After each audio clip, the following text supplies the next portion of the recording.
October Moon was a success pretty much right out of the gate. I immediately thought sequel, because that's what you do. I felt that, by the time the movie was kind of coming to running its course, we'd have a sequel ready to go. The apartment that I was living in at the time that we shot October Moon was the main set piece, which is where Corin and Jake lived.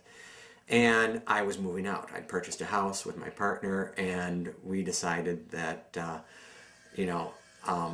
I was going to have to make the move out of the apartment by the middle of July of '06. You just really need a renter? Well, sure, but what I really need is someone around here with a personality. And in order to make the apartment a part of the sequel, because I felt that the apartment kind of was a character as well, I rushed the production. I chose a darker tone for November Sun because I was like, where would the mindset of these women be? They all have guilt. They all have had some kind of association with what went down at the end of October Moon. New characters come in who you think maybe are going to help them rebuild their lives, but also might be have a hand in destroying them even further. Something really tragic has happened to these women, and this new, young, handsome gay man comes into their lives, and he's kind of the antithesis of what the boys were in the first film. You had Jake, who was, and you had Corin, who was very serious, but was also a fun person. But I wanted to show a character in Eli, who's played by Sasha Sackett, that isn't like gay and fun and wants to go to the clubs and has the latest clothes and blah, blah, blah. He's actually the antithesis of that. He hates going to clubs. He doesn't wear really fashionable things. Just as I was getting ready, getting into writing the script, my father passed away unexpectedly. A month later, my family pet of 13 years passed away. A month later, my grandmother, Vinnie Campo, passes away. So it was like boom, boom, boom. All of those stresses piled together were not allowing me to write. My creative process just plummeted. I would sit in front of the computer and just be blank. I more or less threw out the script, started from scratch. This is about 3 weeks before production, or before filming began. Threw out the script, wrote a whole new script in 5 days, sent it off to the actors, and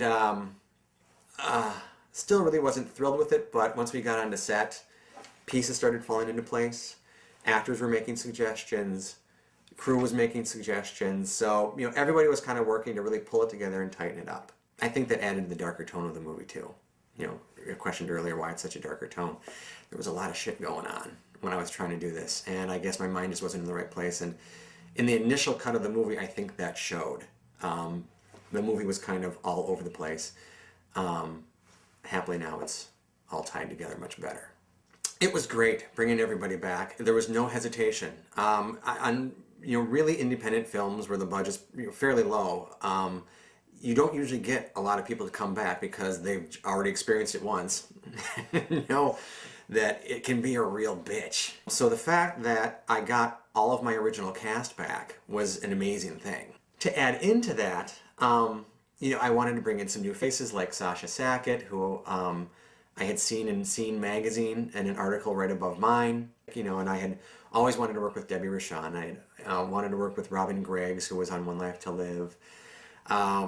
So it was nice to be able to bring in some fresh faces into the fold. We were on set at Henry and Wanda's, and if you look at the scene where George and Nancy are on their first blind date and George walks in, if you look at how dark that restaurant was, look out the windows and you can see how black the sky was.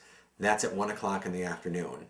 So, lost Debbie at the airport, first day of filming, we don't get, we have tornadoes worth of the area. Then we get onto another set that's supposed to be a nude scene. The company or the location rep was like, oh, yeah, no. They apparently didn't quite understand that I meant like nude, like naked. So, but it was a long day, that very first day, 17 hours, extremely hot. Cast and crew started drinking at the bar about 9 o'clock while we were shooting scenes around them.